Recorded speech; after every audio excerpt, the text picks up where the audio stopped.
subscribe button and turning on the notifications to get notified for future videos.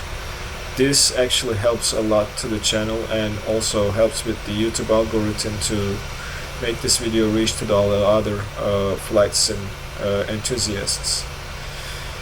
Alright guys, thanks for watching the video today, and I will be seeing you in the next one.